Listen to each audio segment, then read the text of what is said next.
The runners away.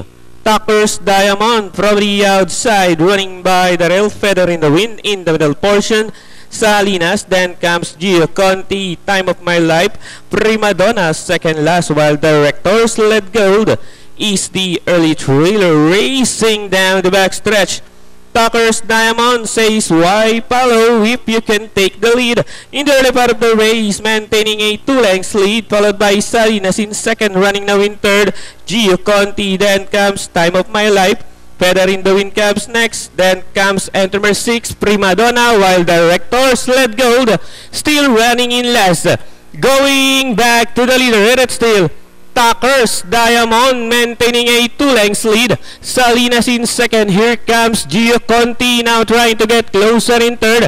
Running on the outside, Time of My Life. Then comes Prima Donna moving up by the rail. Directors Let Gold.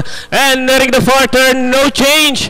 With the leader, it's still Tucker's Diamond by about 4 lengths now. Salinas still in second, moving over the outside, Time of My Life. Gio Conti as they swing for home.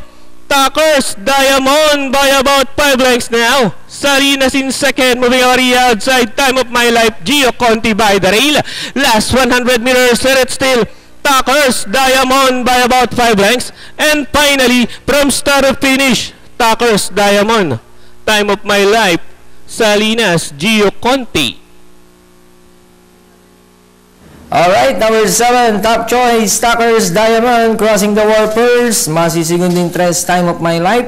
Salinas, then Gio Conti. Di na sila pinauna ni Tucker's Diamond. Panoorin natin replay nitong race number 2.